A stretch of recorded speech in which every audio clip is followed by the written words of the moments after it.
नमस्कार दोस्तों, स्वागत है आपका अनुपमा एकेडमी में। आज की इस वीडियो में हम सम्राट अशोक की धम्म नीति को देखेंगे। सम्राट अशोक की वह नीति जिसने उसको इतना महान बना दिया और आज की डेट में भी जिस नीति की वजह से सम्राट अशोक को सबसे ज्यादा याद किया जाता है, उस नीति को हम बहुत डिटेल में समझेंगे। ये वीडियो वर्तमान की प्रशासनिक व्यवस्था में अशोक की क्या भूमिका है उसके विषय में हम समझेंगे। इसके साथ साथ वो कौन से कारण जिसके कारण अशोक ने इस धम्म की नीति को अपनाया उसके विषय में भी हम देखेंगे। तो मैं अनुपम तिवारी स्वागत करता हूँ आपका अपने इस YouTube चैनल पे। आइए जानते हैं भारतीय इतिहास के सबसे प्रभावशाली राजनीतिक काल के विषय में जिसने भारतीय राजनीतिक व्यवस्था को एक नई दिशा दिखाई। अगर आपने इससे पहले के वीडियो नहीं देखे हैं जो हमने मौर्य साम्राज्य के विषय में और ओवरऑल पूरी हिस्ट्री सीरीज के रूप में जिस तरह से कवर किया है, उसको अगर आपने नहीं देखा है तो प्लीज एक बार उसे आप जरूर देखिए। हम इतिहास को बहुत ही डिटेल बेस में देख रहे हैं, जिसमें हम प्रारंभिक परीक्षा से संबंधित प्रमुख तथ्य भी देख रहे हैं। उसके साथ साथ जो मुख्य परीक्षा में या इंटरव्यू में वैचारिक पक्ष है इतिहास विषय को लेके, उसको भी हम बहुत डिटेल से देख रहे हैं। तो आइए शुरू करते हैं अशोक की धम्म नीति के विषय में। सबसे पहली चीज अगर हम समझना चाहें ये धम्म शब्द है क्या, तो ये धम्म शब्द संस्कृत भाषा के धर्म शब्द का प्राकृत रूप है। मतलब संस्कृत भाषा का जो शब्द है धर्म, यहाँ धर्म रिलीजन नहीं है, ये आप ध्यान रखिएगा। ये धर्म मानव धर्म है या व्यक्ति के जो नैतिक मूल्य है उस धर्म की यहाँ बात की जाएगी। तो जो संस्कृत भाषा का शब्द है धर्म, उसी का प्राकृत रूप हमको मिलता है धम्म के रूप में। तो धर्म और धम्म दोनों एक ही है। धर्म संस्कृत भाषा का शब्द और धम्म प्राकृत भाषा का शब्द है। अब जैसे ही आप संस्कृत भाषा के इस धर्म शब्द को लेंगे, वैसे ही इसके साथ जो नैतिक मूल्य मानव वो जुड़ जाते हैं, जिससे आप ज्यादा आसानी से समझ पा रहे हो। तो धम्म दरअसल नैतिक मूल्यों का ही एक संकलन है, ये आप समझ पा रहे होंगे। अशोक ने धम्म की शिक्षाओं का प्रचार प्रसार किया और विभिन्न माध्यमों का इस्तेमाल किया इस शिक्षा को प्रसारित करने के लिए। जैसे शिलालेखों के माध्यम से अशोक ने बहुत सारे शिलालेख लिखवाए, जिनके माध्यम से वो नैतिक मूल्यों का दर्शन समाज को बताता है। संदेश वाहक भेजे, देश के अंदर भी और देश के बाहर भी। इसमें आप दो नाम बहुत ध्यान से रखिएगा, एक इसका पुत्र महेंद्र और दूसरा इसकी पुत्री संघमित्रा को। इन दोनों को इसने श्रीलंका भेजा था बौद्ध धर्म के प्रचार प्रसार के लिए। तो राज्य के अंदर और राज्य के बाहर दोनों जगह संदेश वाहकों द्वारा अशोक अपने धर्म का प्रचार करता है या धम्म की शिक्षाओं का प्रचार प्रसार ये करता है। लेकिन अशोक की धम्म की शिक्षा में हम देखेंगे कि ये किसी धर्म विशेष में या किसी धार्मिक व्यवस्था को ये प्रमोट नहीं करता है। अर्थात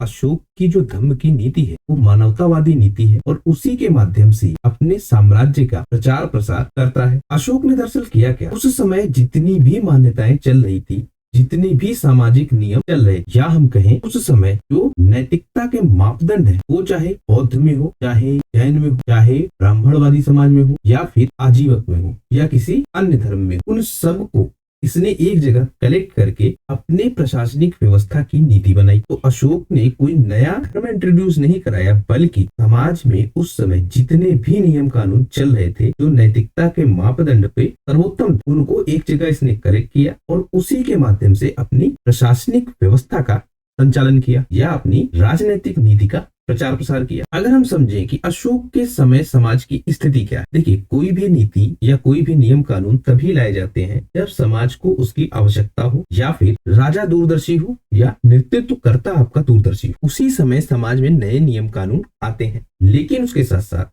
हमको ये समझना पड़ेगा कि उस समय समाज की स्थिति क्या है, लोगों की मानसिक स्थिति क्या है, आर्थिक स्थिति क्या है, राजनीतिक स्थिति क्या है, तभी आवश्यकता जनरेट हो। आपने इकोनॉमी में टर्म पढ़ा हो, डिमांड और सप्लाई। जब तक डिमांड नहीं होगी तक सप्लाई जनरेट नहीं होगी। इसी तरह जो नैतिक मूल्य है उसकी मांग पैदा होगी समाज, और जब ये मांग पैदा हो तो उसकी पूर्ति की जाएगी। अब इस मांग को कितने लोग समझ पाते हैं ये देखने की बात है।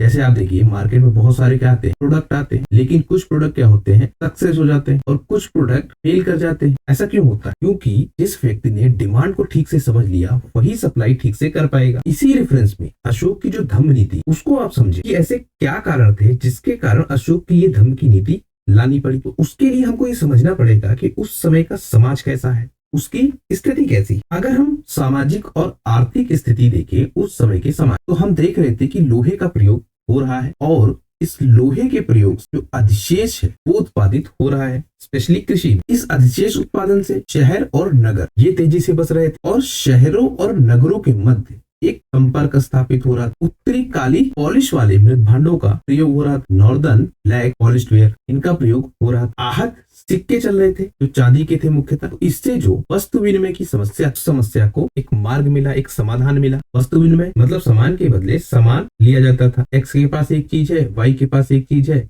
आपस में ये लोग एक्सचेंज करके लेन देन कर रहे थे। लेकिन सिक्के आने से या हम कहें मुद्रा आने से ये व्यवस्था हमको कमजोर पड़ती दिखेगी। कौन सी? वस्तु विनिमय की। और व्यापारिक लेन देन अब मुद्रा में ज्यादा होंगे। इससे क्या होगा? जो व्यवसाय है उसका तेजी से विकास होगा और डिमांड सप्लाई को ज्यादा मैच करने का ये काम करेगा। यहाँ भी देखिए डिमांड सप्लाई का ही रूल है। व्यापारिक मार्ग बन रहे थे और उसपे एक खास चीज ऐड हो जाती है। इन व्यापारिक मार्गों को राजकीय संरक्षण मिलेगा, अर्थात राजा ऐसी व्यवस्थाएं बनाएगा जिससे इन व्यापारिक मार्गों पर सुरक्षा का खास इंतजाम हो। तो इससे जो व्यापारिक मार्ग है ये ज्यादा सुरक्षित हो गए और जब ये व्यापारिक मार्ग ज्यादा सुरक्षित हो गए तो व्यापार और तेजी से बढ़ा और खास करके विदेशी व्यापार भी तेजी से बढ़ा। इसके अलावा एक चीज थी, जो ब्राह्मणवादी समाज है वो समाज अभी भी अपनी पुरानी व्यवस्था को बनाए रखना चाह रहा था। क्योंकि आप देख रहे थे जैन धर्म, बौद्ध धर्म, आजीवक ऐसे कुल मिला के लगभग 65 संप्रदाय उस समय उदित हो चुके थे और ये इस ब्राह्मणवादी विचारधारा का विरोध कर रहे थे। लेकिन अभी भी ये ब्राह्मणवादी लोग समाज में अपनी पकड़ को बनाए हुए थे और ये चाहते थे कि इनकी पकड़ लगातार बनी रहे और इसके लिए ये पूरा प्रयास भी कर रहे थे। तब समाज में इनकी पकड़ पहले से बनी। विरोध हुए जो विधर्मी संप्रदाय हैं उनके द्वारा, लेकिन उसके बाद भी इनका असर कम नहीं पड़ेगा। कुछ हद तक कमी होगी लेकिन समाप्त नहीं होगा। ये पुरानी व्यवस्था को बनाए रखेंगे और उसको लगातार स्ट्रॉन्ग करना चाहेंगे। इससे क्या हो? सामाजिक विभाजन है, अर्थात जैन धर्म, बौद्ध धर्म, आजीवक ये सब समाज के जो लोग हैं उनको अपनी तरफ खींच रहे हैं। वहीं जो ब्राह्मणवादी विचारधारा के लोग हैं ये भी समाज के लोगों को अपनी तरफ खींच रहे हैं। एक चीज आप ध्यान रखिए कि पुराण इस समय तक आ चुके हैं और पुराण जो वैदिक समस्याएं या उत्तर वैदिक काल के द्वारा उत्पन्न हुई समस्याएं थी, उन समस्याओं का निवारण कर रहे थे। मतलब ब्राह्मणवादी साम्राज्य में भी या ब्राह्मणवादी सोच में भी सुधार हो चुका। अब इस सुधारवादी सोच के साथ ब्राह्मणवादी समाज लोगों को अपनी तरफ आकर्षित कर रहा था और वहीं जो अन्य संप्रदाय हैं ये भी लोगों को अपनी तरफ आकर्षित कर रहे हैं। इससे क्या हो? जो समाज वो विभाजित हो गया। बहुत सारे लोग विदर्भी संप्रदाय में चले गए और बहुत सारे लोग अभी भी ब्राह्मणवादी विचारधारा में रहे। इसके साथ एक चीज देखिए, जो ये विधर्मी संप्रदाय इसमें जो लोग गए वो ज्यादातर शोषित लोग थे। समाज मतलब जिनका समाज में शोषण हो रहा था वो लोग इन विधर्मी संप्रदाय की तरफ ज्यादा जाते हैं। जैसे आपके शूद्र, वैश्य भी जाते हुए दिखेंगे। क्यों? क्योंकि इनको अपने व्यवसाय का ठीक से विकास होता हुआ नहीं देखेगा। जो आपके ब्राह्मणवादी है, ये जो सूद है, सूद मतलब ब्याज, तो सूद पर पैसे देना, ब्याज पर पैसे देना, इन सबको बुरा मान रहे थे। शूद्र इनका शोषण हो रहा था और जो आपके चांडाल है इनको मलेच्छ भी कहा गया बाद में, ये भी सामाजिक शोषण का सामना कर रहे थे। अब ये सारे लोग चले गए विधर्मी संप्रदाय में। वहीं हम देखते हैं जो सशक्त लोग हैं जिनमें हमको देखेंगे सबसे ज्यादा क्षत्रिय, ब्राह्मण, वो ब्राह्मणवादी विचारधारा को सपोर्ट कर रहे हैं। क्षत्रियों में कुछ क्षत्रिय आप देखेंगे जैसे महावीर स्वामी, गौतम बुद्ध, ये सारे लोग इस ब्राह्मणवादी विचारधारा से परेशान होंगे। मतलब क्षत्रिय वर्ग भी जाएगा विधर्मी संप्रदाय में कुछ हद तक, बट नंबर बहुत लिमिटेड होंगे और वो जाएंगे क्यों? क्योंकि ये ब्राह्मणवादी विचारधारा के लोग इस क्षत्रिय समाज पर भी कंट्रोल करने की कोशिश करेंगे। अर्थात जो आपका राजा है उस राजा पर कंट्रोल करने की कोशिश करेंगे। इससे भी कुछ क्षत्रिय जाएंगे जैन धर्म, बौद्ध धर्म में, लेकिन जो बहुलक वो अभी भी इस ब्राह्मणवादी विचारधारा में बना रहेगा। तो देखिए, समाज का सशक्त वर्ग वो ब्राह्मणवादी विचारधारा में बना है, समाज का शोषित वर्ग वो विधर्मी संप्रदाय में बना हुआ है। इनके बीच क्या हो रहा है? विरोध हो रहा है। इससे सामाजिक जो विभाजन है उसका संकट बहुत गहरा हो गया है। लोगों में वैचारिक मतभेद बहुत ज्यादा हो गए हैं। धार्मिक परिस्थितियां अगर हम देखें अशोक के समय की, तो जो ब्राह्मण है इनकी समाज पर पकड़ कमजोर हो रही है और इससे ये अपनी पकड़ को मजबूत बनाने के लिए अपने धर्म का ज्यादा प्रचार प्रसार करेंगे। और साथ ही साथ हम देख रहे थे कि सुधार भी इनमें हो रहा है और जब ये सुधारों के साथ आएंगे तो बहुत सारे ऐसे लोग होंगे जो इस सुधरे हुए ब्राह्मण समाज या सुधरे हुए ब्राह्मणवादी विचारधारा को अपना लेंगे। दूसरे जो कर्म कांड थे ब्राह्मणवादी समाज में उस पे लगातार प्रश्न उठेंगे और इन पे भी हम देखेंगे जो आपके पुराण आएंगे वो खुद भी इन कर्म कांडों का विरोध करेंगे। इन सब से क्या हो? एक विद्रोह की स्थिति पैदा हो जाएगी। और वहीं देखिएगा ये विद्रोह सिर्फ बाहर नहीं होगा, मतलब ब्राह्मणवादी और विधर्मी बाहर से ही नहीं लड़ेंगे बल्कि इनके अंदर में भी विचारधाराओं का अंतर होगा। जैसे हमने देखा जैन धर्म में विभाजन हुए, जैसे हमने देखा बौद्ध धर्म में विभाजन हुए, उसी प्रकार से इस ब्राह्मणवादी विचारधारा में भी विभाजन मिलेगा। कुछ लोग पुरानी परंपरा को बनाए रखना चाहेंगे पुरानी सोच को बनाए रखना चाहेंगे, कुछ लोग उसमें परिवर्तन चाहेंगे। विभाजन यहाँ भी होगा, विभाजन यहाँ भी होगा। अब देखिए, दो तरह से विभाजन हो रहा है, एक आपका आंतरिक विभाजन, दूसरा आपका बाह्य विभाजन। समाज दो तरीके से टूट रहा है, अंदर से भी और बाहर से भी। तो ये हो इसलिए रहा है क्योंकि समाज में ऐसी परिस्थितियां बन चुकी हैं। जो व्यापारी वर्ग है वो भी विरोध करेगा इस ब्राह्मणवादी नीति का। क्यों? अभी हमने पीछे देखा कि सूद की बात, ब्याज की बात, पशुओं की बात, क्योंकि ब्राह्मणवादी समाज यज्ञ परंपरा को बनाए रखना चाह रहा था, पशु बलि दी जा रही थी। इससे क्या हो रहा है, उत्पादन पे फर्क पड़ रहा था, और जब उत्पादन पर फर्क पड़ रहा था तो उसका फर्क पड़ेगा किस पे? व्यापारी वर्ग पे सबसे ज्यादा। उससे ये लोग भी ब्राह्मणवादी नीति के विरुद्ध हो जाएंगे, और इसी के कारण हम देखेंगे बहुत सारे राजा, बहुत सारे व्यापारी, ये लोग जैन धर्म और बौद्ध धर्म की तरफ आकर्षित होंगे, उसको अपनाएंगे और उसको बहुत सारा धन भी देंगे। बौद्ध मत ने भी जो ये ब्राह्मणवादी समाज इसको नकारा, बलि का विरोध हो रहा, कर्म कांडों का विरोध हुआ, ये सारी व्यवस्था लगातार चल रही थी। धार्मिक स्तर पर हम देखें तो समाज बटा हुआ है, हर तरीके से लोग एक दूसरे के विरोध में खड़े हैं, चाहे वो धर्म के अंदर या धर्म के बाहर भी। तो जो धार्मिक स्थिति है समाज की, उसको कंट्रोल करने की आवश्यकता है। अब यहाँ पर अशोक को आवश्यकता होगी एक ऐसे धार्मिक नियम की स्थापना की जो क्या करे, समन्वय स्थापित करे, जो ना पूर्णतः किसी के विरोध में हो और ना पूर्णतः किसी के साथ में। तो एक समन्वय की स्थिति, एक मिड पॉइंट पे लाके दोनों को खड़ा करना समाज के लिए आवश्यक हो गया है। क्योंकि अगर समाज में लोगों के बीच विरोध इसी तरह से जारी रहा तो उसका फर्क क्या पड़ेगा? सबसे ज्यादा फर्क पड़ेगा उत्पादन पर। समाज की उत्पादन क्षमता कम हो जाएगी, और जब समाज की उत्पादन क्षमता कम हो जाएगी तो जो कर है या जो टैक्स कलेक्शन का सिस्टम है साम्राज्य का, वो सिस्टम भी कमजोर पड़ेगा, टैक्स कलेक्शन कम होगा। इससे ओवरऑल क्या होगा, तो आपका साम्राज्य, वो पूरा साम्राज्य ही कमजोर पड़ जाएगा। इसलिए अशोक अब ये देखेगा कि जो धार्मिक दूरियां आ गई हैं उसको किस प्रकार से कम किया जा सके। बौद्ध मत ये क्या कर रहा है, जो मानववादी दृष्टिकोण है, जो यथार्थवाद, उस पे ज्यादा फोकस्ड है, जिसके माध्यम से समाज को एक किया जा सके। और वहीं जो ब्राह्मणवादी सोच, ये ज्यादा वैचारिक मिलेगी, परलोकवाद की बात इसमें ज्यादा होगी, कल्पनाओं की बात ज्यादा होगी। लेकिन बौद्ध मत या जैन मत, ये लोग मानववादी दृष्टिकोण की बात करेंगे। दूसरे भाषा में आप देखेंगे तो जो ब्राह्मणवादी सोच है ये उच्च भाषा की होगी, अर्थात संस्कृत का ये लोग प्रयोग करेंगे। वहीं जो ये यथार्थवादी या हम कहें जो विधर्मी संप्रदाय के लोग हैं, ये जनमानस की बात करेंगे और जनमानस की ही भाषा में बातें करेंगे। इससे जो समाज का निर्धन वर्ग है वो इन यथार्थवादी विचारधाराओं को आसानी से समझ पाएगा और इनकी तरफ आकर्षित हो जाएगा। ब्राह्मणवादी चिंतन ये ज्यादा गूढ़ मिलेगा, विधर्मी संप्रदाय का चिंतन ज्यादा आसान मिलेगा। इसकी वजह से भी लोग विधर्मी संप्रदाय से जुड़ेंगे। अब फिर से देखिए आप एक तरह का द्वंद्व, ब्राह्मणवादी समाज और यथार्थवादी समाज या हम कहें विधर्मी संप्रदाय, ये दोनों आपस में लड़ रहे हैं। इससे जो सामान्य जनमानस है उसके लिए भी दुविधा की स्थिति है और वो भी कहीं ना कहीं लड़ रहा है एक दूसरे से। तो धार्मिक परिस्थितियां अगर हम देखें अशोक के समय, तो वो बड़ी चिंताजनक है। एक धार्मिक विभाजन हमको मिल रहा है पूरे समाज में। राजनीतिक परिस्थितियां अगर हम देखें तो महाजनपदों का उद्भव हो चुका है। देश के अनेक भागों में छोटे छोटे राज्य भी बन रहे हैं। तो आप देखिए जनपद भी बन रहे हैं, महाजनपद भी बन रहे हैं। और जब ये जनपद है, जैसे हमने देखा था आपका गांधार या उत्तर पश्चिम का जो भारत, वहाँ के जनपद, तो ये जनपद आपस में लड़ रहे होते हैं। और जब आपस में लड़ रहे होते हैं उसी के कारण हमको आक्रमण दिखते हैं भारत में, या हम कहें सफल होते हुए आक्रमण हमको दिखते हैं, क्योंकि ये लोग आपस में ही लड़ रहे थे। महाजनपदीय व्यवस्था इन जनपदों को कंट्रोल करने की कोशिश करेगी, लेकिन इन जनपदों की अपनी भी शक्ति है, एकदम से कंट्रोल तो होंगे नहीं, तो ये भी विरोध करे। तो राजनीतिक रूप से भी समाज बटा हुआ है। महाजनपद अपना प्रभाव ज्यादा दिखाएंगे। उसमें जैसे हमने देखा था मगध, कुछ जनपद ऐसे होंगे जो पूरी साम्राज्य या ज्यादा से ज्यादा महाजनपदों पर अपना प्रभाव दिखाना चाहेंगे। मगध इसमें सफल हुआ, लेकिन ये कोशिश तो करी होगी सबने। तो राजनीतिक रूप से भी समाज बटा हुआ है। बहुत डिफरेंट टाइप के राजतंत्र उस समय जन्म ले रहे हैं। जैसे कुछ ऐसे राजतंत्र जिसमें राजा बहुत ताकतवर है, जैसे आप देख रहे थे अशोक को, या उससे पहले आप देख रहे थे चंद्रगुप्त मौर्य, तो एक बहुत ताकतवर राजा आपको देखने को मिल रहा था। कुछ ऐसे थे जो गण संघीय व्यवस्था को अपना रहे थे, ये भी हमने देखा। लिच्छवी की बात करिए आप, तो एक गण संघीय व्यवस्था हमको वहां दिख रही थी। लेकिन इन गणसंघीय व्यवस्था में भी क्या दिक्कत थी कि जो क्षत्रिय थे वही ज्यादा नियंत्रण कर रहे थे शासक की भूमिका में, और राजा इनमें भी वंशानुगत था, मतलब एक ही वंश का राजा लगातार बन रहा था, वो क्षत्रिय था। तो समाज का जो नियंत्रण है वो कुछ समुदायों के पास लिमिटेड हो गया। तो गणसंघीय व्यवस्था देख रहे थे, राजतांत्रिक व्यवस्था जिसमें राजा बहुत शक्तिशाली है और इस गण संघ की व्यवस्था में आपको जो राजा मिल रहा है अशोक, क्योंकि आप समझिए राजतंत्र से गणतंत्र का विकास हो चुका है। चंद्रगुप्त मौर्य हमको राजतंत्र का एक प्रमुख मुखिया मिलता है, लेकिन जब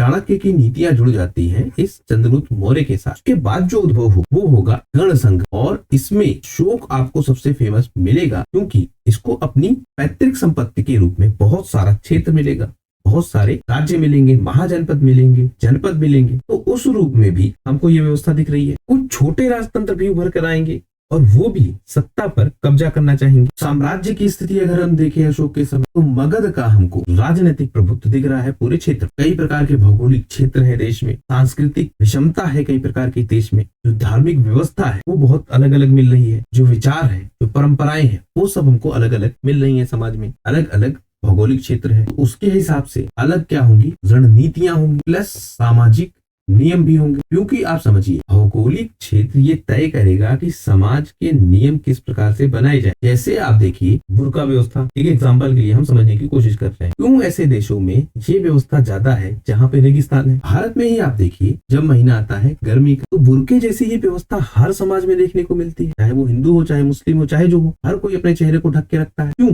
क्योंकि ये भौगोलिक विषमता का परिणाम है। तो उस वजह से समाज के नियमों में भी परिवर्तन होगा। इस तरह से हम देख रहे हैं समाज कई विचारधाराओं के साथ अलग अलग रास्ते पे चल रहा है। बल को एक जगह सेंट्रलाइज करने की कोशिश की जाएगी, अर्थात जो शक्ति है उस शक्ति को सेंट्रलाइज करने की कोशिश की जाएगी और उसमें कुछ राजा सफल होंगे और वो क्या कहलाएंगे, सम्राट कहलाएंगे। और सम्राट हमको प्रमुख भूमिका में मिलेगा शक्ति के केंद्र के रूप में। अधिशेष उत्पादन तेजी से हो रहा है। हमने देखा लोहे की खोज, तो इस लोहे की खोज की वजह से अधिशेष उत्पादन कृषि में भी होगा, खूब सारा वाणिज्य में भी होगा, और हम देख रहे थे व्यापारिक मार्गों का विकास। तो इन सब से जो अधिशेष है वो ज्यादा होगा।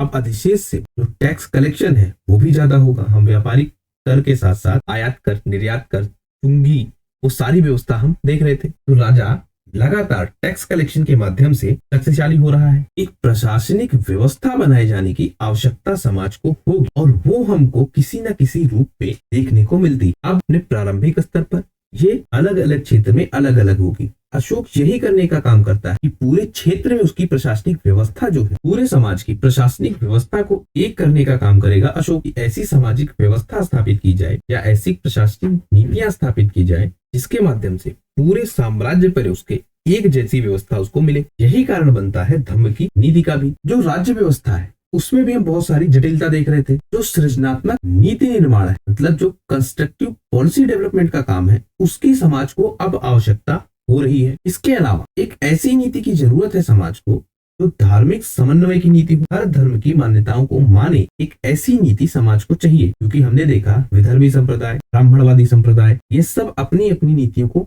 चलाना चाह रहे थे, उसके माध्यम से समाज पर कंट्रोल करना चाह रहे। लेकिन अगर समाज में समन्वय बना के रखना है तो हमको एक ऐसी नीति चाहिए जो सारे धार्मिक विचारधाराओं को एक साथ लेके चल सके। इसके अलावा जो सैन्य शक्ति उसका प्रयोग करके राजनीतिक नियंत्रण की जो आवश्यकता है वो कम होती हमको दिखेगी। अशोक देखिए आप युद्ध लड़ेगा कलिंग, और कलिंग के युद्ध की जो भयानक परिणाम है उनको ये देखता है कि लाखों लोग मरते हैं, बंदी बनते हैं, अपंग होते हैं। तो इसको ये समझ में आता है कि इस तरह से किसी समाज को नहीं चलाया जा सकता। क्यों? जब लोग मरेंगे तो इससे क्या होगा, उत्पादन है वो भी तो कम होगा। ले ही कलिंग के युद्ध के बाद अशोक जो मजदूर मिलते हैं उसको, या जो बंदी मिलते हैं उसको, उनको वो श्रमिकों के रूप में इस्तेमाल करता है। लेकिन जो ओवरऑल प्रोडक्शन सिस्टम है समाज का वो कमजोर होता दिखेगा जब ह्यूमन रिसोर्स आपकी डिक्लाइन होगी। उस बात को ये समझता है। अब इसको ये समझ में आता है कि शक्ति का प्रयोग कम करें और कुछ ऐसी राजनीतिक व्यवस्था बनाई जाए या कुछ ऐसी विचारधारा बनाई जाए जिससे समाज को कंट्रोल किया जा सके और अपने क्षेत्र को बढ़ाया जा सके। अब देखिए अशोक यहाँ दो तरह की नीति अपना रहा है। एक, ये राज्य को छोड़ना नहीं चाह रहा, अपने राज्य को ये लगातार बढ़ाना चाह रहा है, लेकिन ये युद्ध नहीं करना चाह रहा है, क्योंकि इसको समझ में आ रहा है कि युद्ध से जो ओवरऑल लॉस है वो निगेटिव ही आएगा। तो अब ये युद्ध नहीं करना चाहेगा, लेकिन साम्राज्य को लगातार बढ़ाना भी चाहेगा। हमने 13वें शिलालेख में देखा था, जहाँ अशोक कहता है कि वो कमजोर नहीं है। भले ही कलिंग के युद्ध से उसको दुख हुआ है, लेकिन वो कमजोर नहीं है और दंड देने की पूरी क्षमता अभी भी रखता है। और वहां पे ये जो जनजातियां हैं, जो जंगली लोग हैं या जंगलों में रहने वाले लोग हैं, आदिवासी लोग हैं, उनको धमकाता हुआ दिखेगा आपको। तो कुल मिला के अशोक का जो टारगेट है कि उसको एक राजनीतिक नियंत्रण स्थापित करना है। दूसरे, जो अलग अलग राजनीतिक सिद्धांत हैं, उन सिद्धांतों को एक करके ही अशोक पूरे साम्राज्य को एक कर सकता है। जैसे हमने देखा जनपद है, अब ये जनपद आपस में क्या कर रहे हैं, लड़ रहे हैं, और जब ये आपस में लड़ रहे हैं तो जाहिर सी बात है इनकी विचारधाराओं में अंतर है, इनके जो राजनीतिक सिद्धांत है उन सिद्धांतों में अंतर है। साम्राज्य को या पूरी राजनीतिक व्यवस्था को एक ऐसे सिद्धांत की आवश्यकता है जो इनको आपस में जोड़ के रख सके। इन सारे कारणों से जो चीज उत्पन्न होती है उसे कहेंगे हम नीति। हमने बहुत डिटेल में देखा कि राजनीतिक व्यवस्था में किस तरह की जटिलता है, जो नीतियां हैं सृजनात्मक वो किस तरह की हैं, जो धार्मिक नीतियां हैं समाज में आपस में जो धार्मिक विरोध है वो किस प्रकार का है, जो सैन्य शक्ति के माध्यम से कंट्रोल करने का सिस्टम है उसके विपरीत में अशोक कैसे खड़ा हो जाता है, और जो राजनीतिक सिद्धांत अब अशोक को बनाने पड़ेंगे वो किस प्रकार के होने चाहिए। इन सबका ही परिणाम हमको धम्म नीति के रूप में मिलेगा। जो अशोक के शिलालेख वो अगर हम देखें तो वो क्या बताते हैं, ज्यादातर शिलालेख ये बताएंगे कि जो राजा अशोक वो बौद्ध मत को मानने वाला है, लेकिन हमने ये भी देखा था कि ये शैव मत को मानने वाला था। और ये बात कौन कह रहा था, राजतरंगिणी कल्हर की रचना तो ये कह रही थी अशोक शैव मत को भी मानने वाला था, लेकिन ज्यादातर शिलालेख ये बताएंगे कि राजा अशोक बौद्ध मत का अनुयायी है। अशोक बार बार जो बौद्ध संप्रदाय है, जो संघ है, उनको संबोधित करते हुए अपने अभिलेख लिखेगा। हमने एक विवरण देखा कि जब अशोक बहुत सारे लोगों को ये निर्देश देता है या हम कहें आदेश देता है कि वो संघ में फूट डालने का काम ना करें, इस तरह के निर्देश हमको अशोक के अभिलेख में मिलते हैं, जिससे हमको ये समझ में आता है कि अशोक बौद्ध धर्म को संरक्षण दे रहा था। अशोक ने खुद भी अपनी श्रद्धा व्यक्त की है बौद्ध मत में और शाक्य पुत्र कहा है खुद। ये आप ध्यान रखिए कि अशोक ये खुद भी मानता है कि वो बौद्ध धर्म से संबंधित है। हमने देखा जहाँ पे अशोक बताता है कि वो बौद्ध धर्म को अपना चुका है, तो अशोक ये समाज साफ साफ बता देना चाहता है कि वो बौद्ध धर्म में शामिल है और बौद्ध धर्म के विचारों को मान रहा है। लेकिन आप ध्यान ये भी रखेंगे अशोक आजीवक को भी, ब्राह्मणवादी समाज को भी, जैन धर्म को भी, इन सबको भी संरक्षण देगा, लेकिन ज्यादा कनेक्टेड मिलेगा आपको बौद्ध धर्म से। अशोक के शिलालेख बौद्ध ग्रंथों की भी चर्चा करते हैं, तो ये सारी चीजें ये साबित करती है कि अशोक बौद्ध मत का अनुयायी है। इसके अलावा जो जन साधारण के लिए की गई घोषणाएं हैं अशोक की अपने शिलालेखों में वो भी हमको मिलती है, जो इसकी धम्म नीति की व्याख्या करते हैं। अशोक की नीतियां या अशोक के शिलालेख दो चीजों को बताएंगे। एक, अशोक बौद्ध मत का अनुयायी है और बौद्ध की शिक्षाओं को प्रसारित करता हुआ अशोक दिखेगा। दूसरे शिलालेख जो इसके जन साधारण के लिए की गई घोषणाओं को बताएंगे, और इन्हीं शिलालेखों से हमको अशोक की धम्म नीति की व्याख्या मिलती है या धम्म नीति के विषय में हम जानते हैं। तो ये दूसरे प्रकार के शिलालेख है। इसमें हम देखते हैं अशोक अपने सामाजिक राजनीतिक उत्तरदायित्वों की घोषणा करता हुआ दिखता है कि उसका समाज के लिए क्या दायित्व है, उसका राजनीतिक रूप से एक राजा के रूप में क्या दायित्व है, उन सब की घोषणा अपने इस दूसरे प्रकार के शिलालेख में हमको अशोक करता हुआ दिखेगा। जैसे देखिए जो मस्के का लघु शिलालेख जिसमें अशोक शीर्ष की पंक्तियों में देवनाम्पिय अर्थात देवताओं का प्रिय इस रूप से लिखा हुआ मिलता है। तो अशोक के विषय में देखिए दो चीजें, एक साधारण अशोक आपको मिलेगा, दूसरा देवता प्रिय अशोक आपको मिलेगा अपने अभिलेखों में। फिर देखिए जो अशोक के अभिलेख है इनकी अलग अलग हमको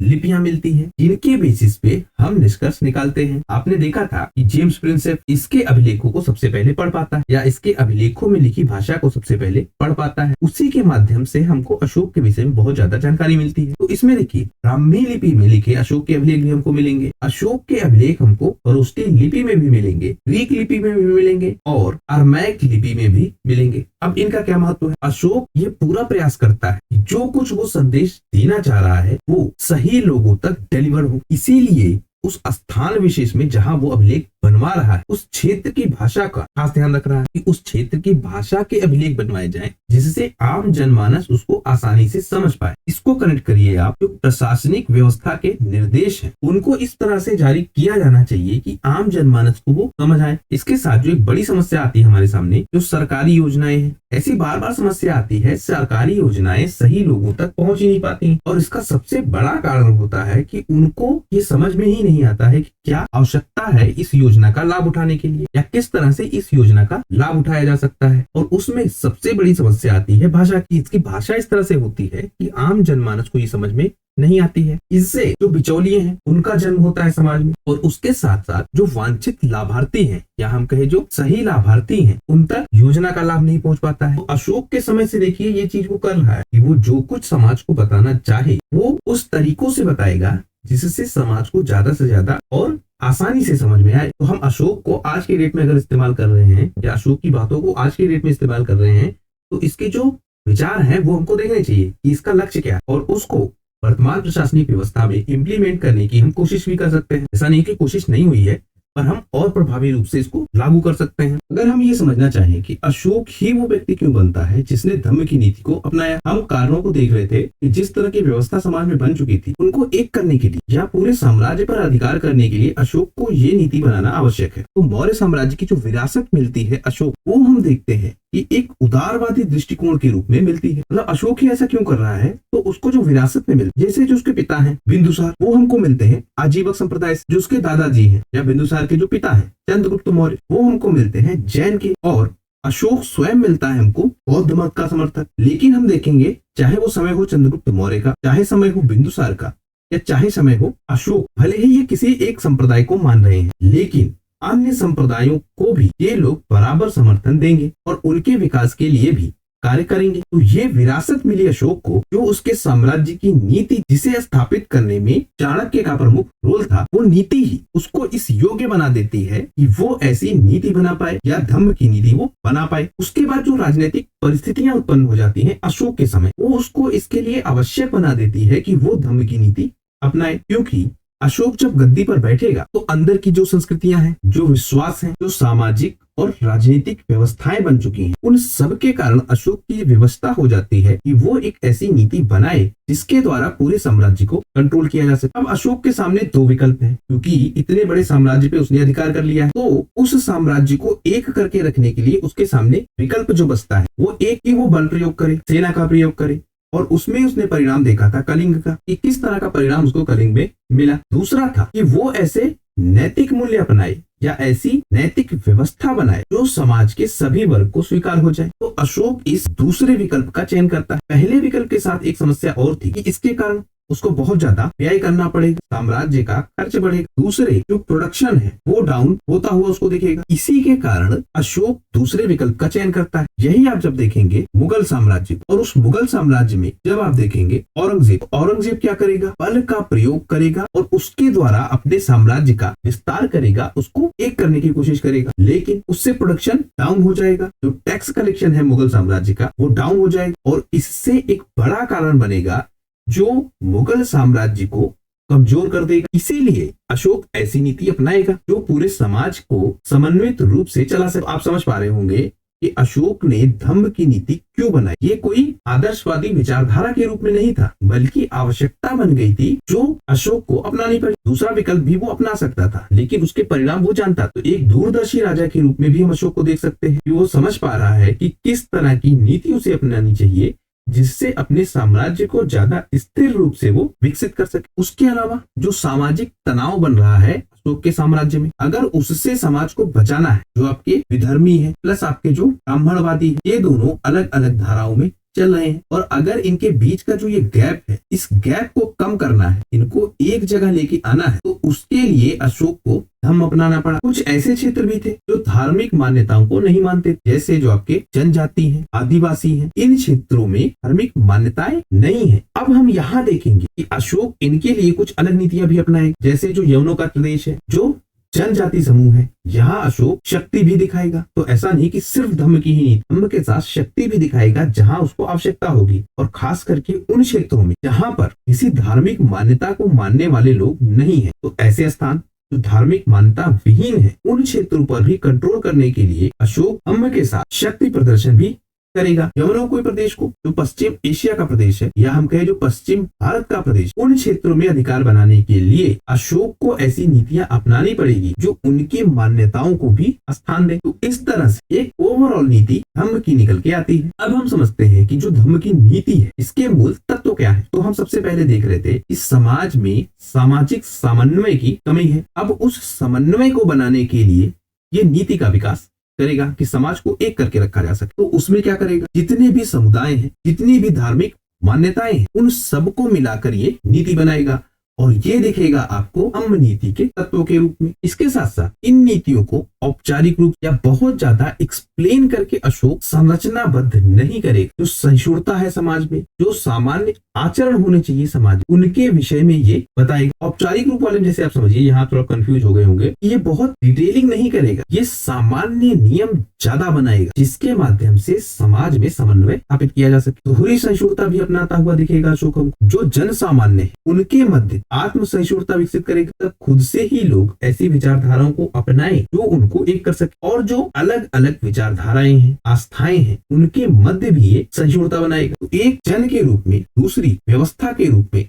और इस व्यवस्था को कंट्रोल कौन कर रहा है? धार्मिक विचार। तो इन धार्मिक विचार की व्यवस्था के रूप में और सामान्य जन के रूप में भी इनके बीच ये ऐसी नीति प्रसारित करेगा, जो दास हैं, जो नौकर हैं, उनके प्रति सहानुभूति की नीति ये रखेगा, जो बड़े हैं उनके साथ आदर का भाव रखेगा, जो जरूरतमंद है, जो ब्राह्मण है, जो श्रमण परंपरा के लोग हैं, उन सबके प्रति ये उदारता अपनाएगा। तो इंडिविजुअल लेवल पे भी और इंस्टीट्यूशनल लेवल पे, दोनों लेवल पे ये धर्म की नीति को अपनाएगा। और ये हमको तत्व मिल रहा है किसका? धम्म नीति का। इसके तत्व के साथ आप जोड़ के देखते रहिए। तो इसका 13वां शिलालेख है अशोक का, जो इसने कलिंग युद्ध के बाद बनवाया है। उसमें ये कहता है कि युद्ध नहीं होने चाहिए, जो कलिंग में हुआ वो नहीं होना चाहिए। तो अशोक कहता है कि देखो, जो कलिंग में हुआ वो ठीक नहीं हुआ और ऐसा नहीं होना चाहिए। और उसके साथ साथ वो कहता है कि वो नहीं चाहता कि उसके आने वाले वंशज भी युद्ध की नीति को अपनाएं, क्योंकि युद्ध के द्वारा विनाश हो रहा है। वो कहता है युद्ध के स्थान पर धम्म की नीति हमको अपनानी चाहिए, इसी के द्वारा हम पूरे साम्राज्य को कंट्रोल कर सकते हैं। एक चीज बहुत ध्यान देके रखिएगा कि अशोक साम्राज्य को कमजोर करने के लिए कतई तैयार नहीं है।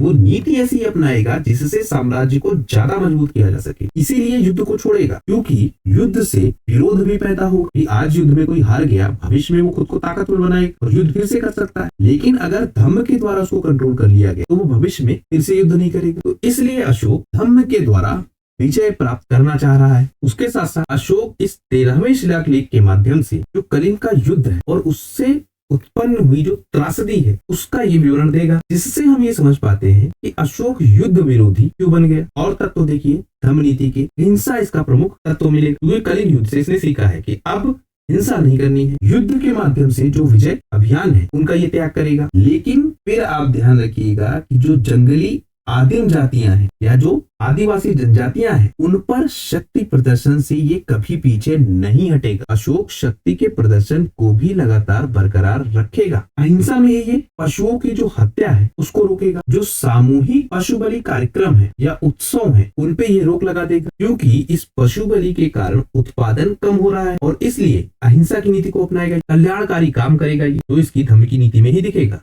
जैसे वृक्षारोपण करेगा, कुएं खुदवाएगा, धार्मिक अनुष्ठान और बलि चढ़ाने पर रोक लगाएगा। इनको मानेगा कि ये अर्थहीन है, इनसे कोई लाभ नहीं है, तो इस तरह के कल्याणकारी कार्य भी करेगा। उसके साथ जो एक सबसे विशेष चीज करेगा, ये सबसे इंपॉर्टेंट है, आप ध्यान रखिएगा। पूरी धम्म नीति में महामात्तों की नियुक्ति, ऐसे लोग नियुक्त करेगा जो इसकी धर्म नीति को या इसकी धम्म की नीति को पूरे साम्राज्य में और साम्राज्य के बाहर भी फैलाएं। जैसे आपने देखा था कि श्रीलंका अपने पुत्र और पुत्री को ये भेज रहा था, तो वो भी क्या थे? एक महामाते ही है। तो महामातों की ये नियुक्ति करेगा और उसके माध्यम से अपने धर्म को, अपने धम्म को ये फैलाएगा, जिससे समाज के हर वर्ग के बीच जो इसके संदेश है वो पहुंच जाए। अगर हम देखें कि क्या अशोक की धम्म नीति सिर्फ एक समाजवादी नीति है जिसके माध्यम से ये आदर्शवाद स्थापित करना चाह रहा है, तो हम देखते हैं कि अशोक की नीति के राजनीतिक महत्व भी मिलते हैं। हम राजनीतिक रूप से एक चिंतन के साथ इसकी नीति हमको मिलती है। ऐसा नहीं है कि अशोक ने बौद्ध धर्म को अपना लिया तो अब वो अहिंसावादी हो गया, हिंसा नहीं करेगा, बिल्कुल वो शुद्ध आचरण वाला व्यक्ति हो गया, इसलिए अब वो ऐसी नीति अपनाएगा। ऐसा नहीं है। राजनीतिक महत्व भी है अशोक की धम्म नीति। तो एक लॉन्ग टर्म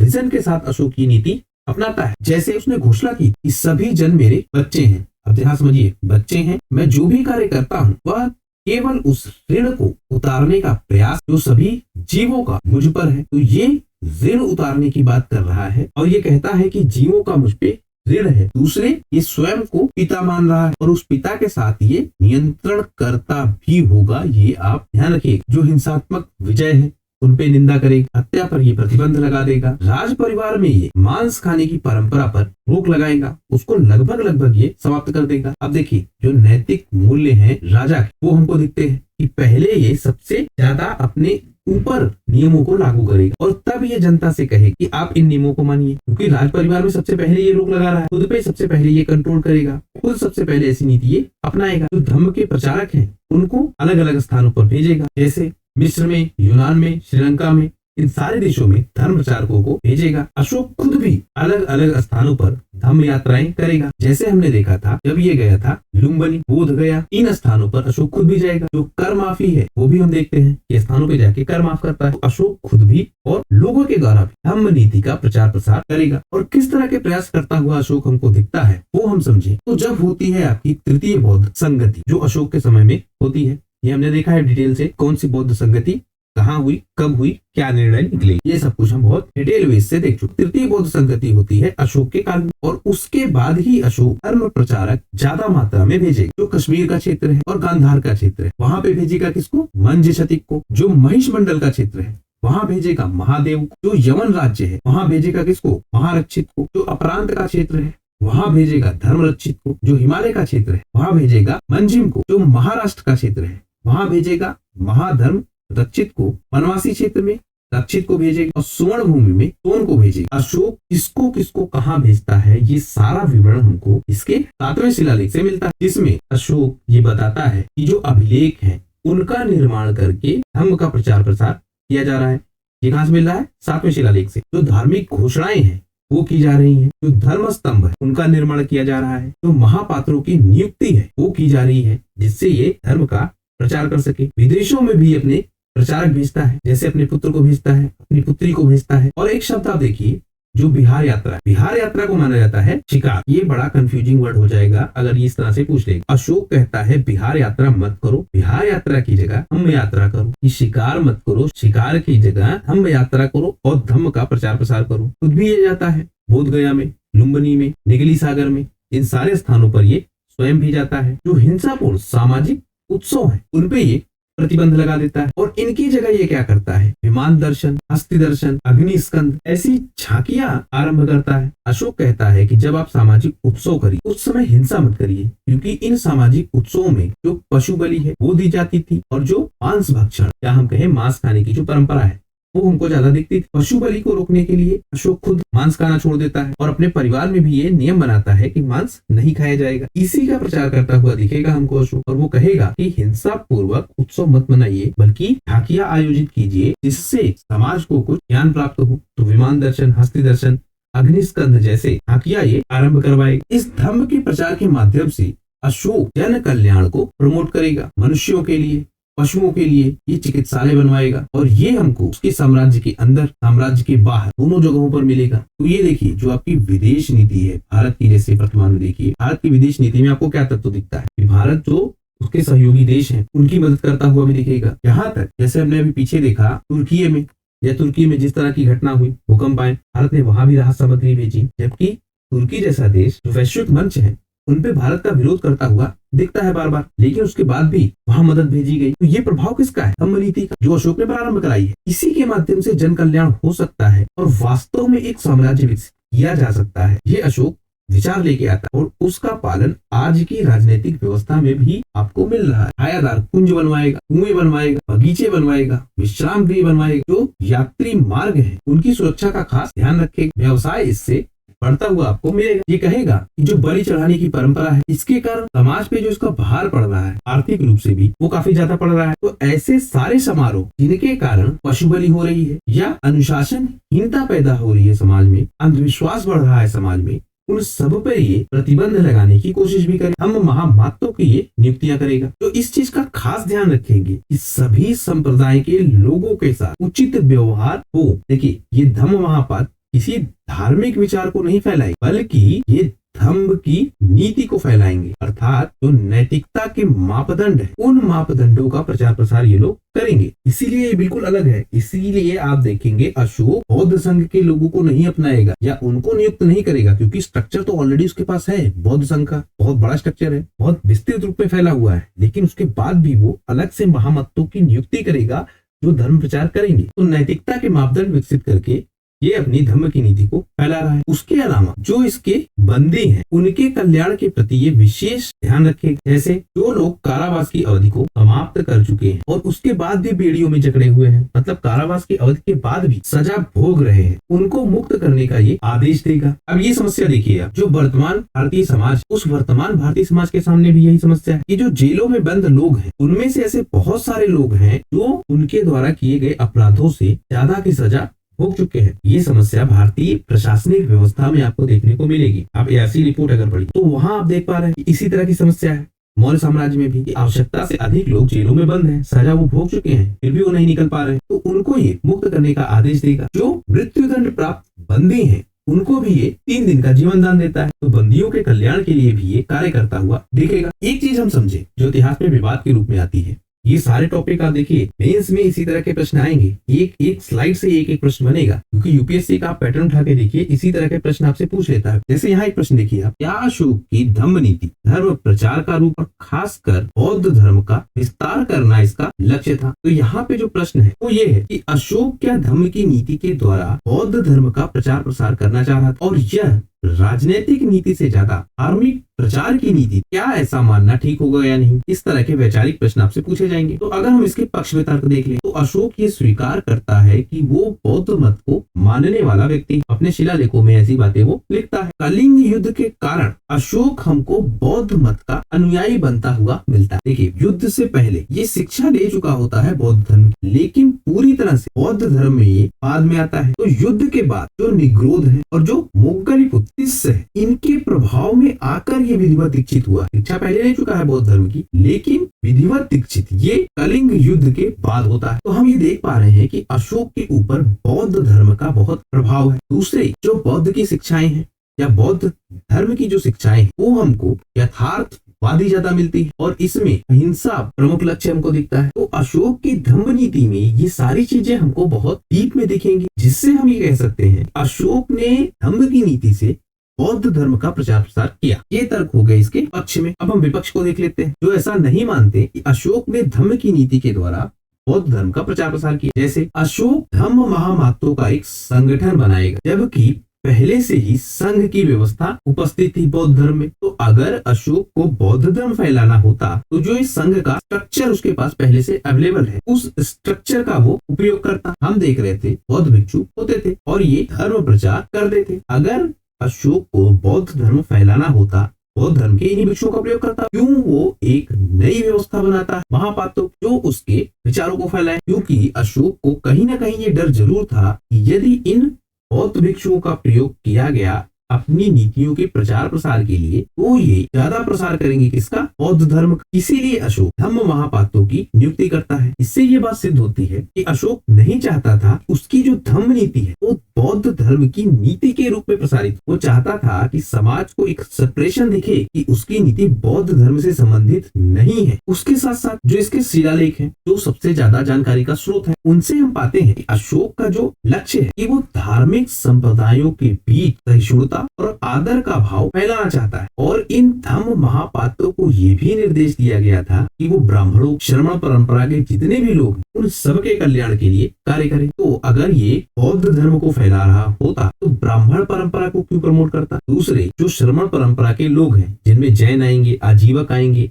अन्य संप्रदाय आएंगे, कुल 62 संप्रदाय हम देख रहे थे उदित हुए थे, तो उनके भी कल्याण की बात करता है। तो जाहिर सी बात है कि ये सिर्फ बौद्ध पे फोकस्ड नहीं, हम इससे मानेंगे कि ये धार्मिक नीति का प्रचार प्रसार नहीं है, बल्कि राजनीतिक नीति का प्रचार प्रसार है। दूसरे जो मूल तत्व है बौद्ध धर्म, जैसे 4 आर्य सत्य, अष्टांगिक मार्ग, निर्वाण की परिकल्पना, इन सब की बात ये कहीं नहीं करेगा। क्योंकि देखिए बौद्ध धर्म का मूल है ये 4 आर्य सत्य, जिसमें दुख की बात की जाती है, अष्टांगिक मार्ग नैतिक मापदंड की बात की जाती है, निर्वाण जीवन का अंतिम लक्ष्य, इनमें से किसी की बात ये अपने धम्म नीति में नहीं करती। इससे ये बात साबित होती है कि ये धर्म प्रचार के रूप में नहीं, बल्कि एक व्यवस्था के प्रचार प्रसार के रूप में लगा हुआ है और अपनी धम्म नीति से बौद्ध धर्म का प्रचार प्रसार नहीं करता दिखेगा। निष्कर्ष हम समझ लेते हैं क्या? हम जब अशोक धम्म की नीति को देखते हैं तो ना तो ये धार्मिक नीति है और ना ये विधर्मी नीति, बल्कि ये सामाजिक नियम कानूनों की नीति है। इसने जितने भी धार्मिक स्रोत उन सब के बीच एक समन्वय स्थापित करने की कोशिश की, उनके विश्वासों को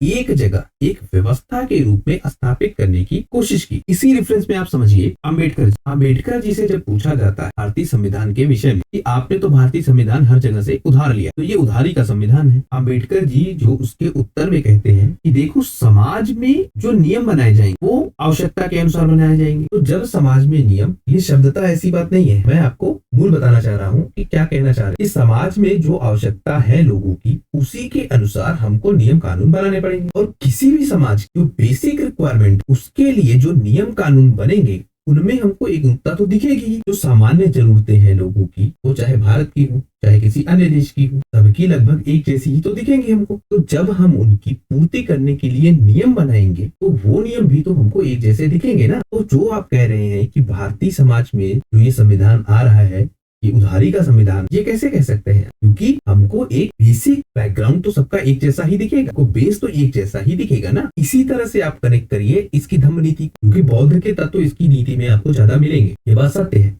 लेकिन वो क्यों मिलेंगे? क्योंकि बौद्ध धर्म की जो नीति है वो उस समय के समाज की आवश्यकता है। तो इसीलिए एक सामान्य नीति के रूप में या धम्म की नीति के रूप में हमको बौद्ध धर्म अधिक प्रभावी दिखे। लेकिन इसका मतलब ये नहीं कि ये बौद्ध धर्म का प्रचार प्रसार करने वाला, जैसे भारतीय संविधान उधारी का संविधान नहीं है, बल्कि इसने समाज के उन नियमों को अपनाया जो समाज की आवश्यकता थी। और समाज की आवश्यकता हर जगह पर लगभग एक जैसी होती है, जो बेसिक नीड है। तो इस तरह से अशोक की धम्म नीति समाज की जो बेसिक रिक्वायरमेंट है उसको ही पूरा करता हुआ दिखेगा। अब अशोक की जो धम्म नीति है, इस पे रोमिला थापर का कुछ विचार है, उसको हम देख लेते हैं। ये कहती है कि जो धम्म की नीति है ये न केवल मूलभूत मानवीय आवश्यकताओं का दस्तावेज है, बल्कि जो उस समय की सामाजिक और राजनीतिक समस्याएं उत्पन्न हो गई थी उसके एक समाधान के रूप में हमको मिलता है।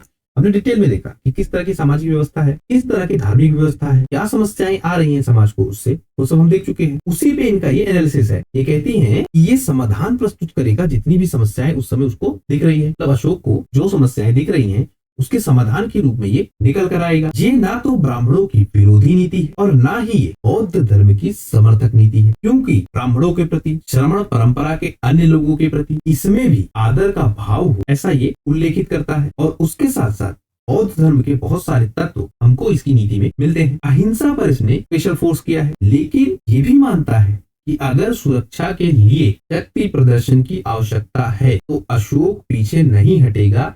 ये बात ये लिखित में देता है। कहा? 13वें शिलालेख। तो सामाजिक सामंजस्य के साथ साथ अशोक सुरक्षा के प्रति भी सजग है, ये चीज हमको समझ में आती है। जो आदिवासी समूह है, जैसे हमने पीछे देखा, उनको चेतावनी जारी करेगा। अशोक की नीति सहयोग की नीति, अर्थात अशोक सामाजिक समन्वय के माध्यम से, सामाजिक सहयोग के माध्यम से अपनी प्रशासनिक व्यवस्था को चलाना चाहता है। इसमें हम देखेंगे एक खास चीज, दक्षिण में उस समय मिलेंगे आपको चोल और पांड्य शासक, इनके साथ अशोक मित्रता का व्यवहार करेगा। तो इससे हमको अशोक की दूरदर्शिता भी समझ में आती है। ये गलती की थी किसने? औरंगजेब ने। दक्कन में जबरदस्ती जाके भिड़ गया था वो, अशोक नहीं भिड़ेगा। उसको पता है कि यहाँ लड़ने से नुकसान होने की संभावना ज्यादा है, तो वो इनसे मित्रता की नीति अपना लेगा। श्रीलंका तक उसका प्रशंसक देखेगा, अपने अभियान भेजेगा और वहां भी अशोक फेमस हो जाएगा। ये जो चोल राज्य है, पांड्य राज्य है, इनमें भी अशोक प्रभावित दिखेगा, क्योंकि मित्रता बनाएगा। और जब मित्रता बनाएगा तो सहयोग की नीति फैलाएगा, अपने विचार वहां फैलाएगा। अशोक यहाँ भी फेमस आपको दिखेगा, लेकिन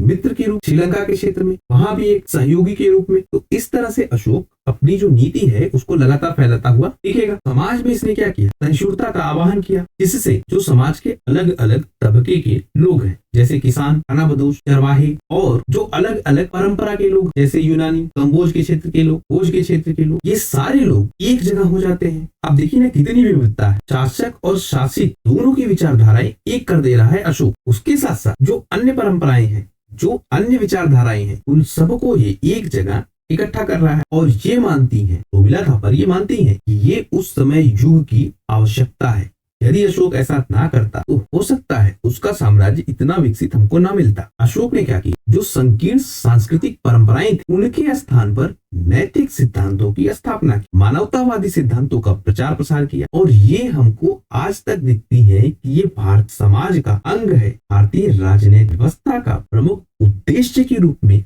आज तक अशोक की धम्म नीति हमको दिखती है। ये विचार है किसका? रोमिला थापर का। और ये सही विचार है। आप देखिए ना, भारत की विदेश नीति में आपको दिखता है। तो इस तरह से इस पूरी वीडियो में हम बहुत डिटेल में इसमें समझ चुके हैं कि अशोक की धम्म नीति क्या है, उससे संबंधित जो वैचारिक पक्ष हैं वो क्या है, उसका प्रभाव क्या है, उस सब कुछ हम समझ चुके हैं। आशा करता हूँ ये वीडियो आपको पसंद आया हो। अगर वीडियो आपको पसंद आया हो प्लीज शेयर कीजिए इस वीडियो को, ज्यादा से ज्यादा लोगों तक इसको पहुंचाइए, जिससे हम लोग ज्यादा से ज्यादा लोगों तक अपनी पहुंच को बना सके। सब्सक्राइब कीजिए इस चैनल। अगर आपने वीडियो यहाँ तक देखा है इसका अर्थ है कि आप में बहुत धैर्य है और आपकी जो सफलता की संभावना है वो काफी ज्यादा है। आपका हमसे जुड़ने के लिए बहुत बहुत धन्यवाद। आपका दिन शुभ हो।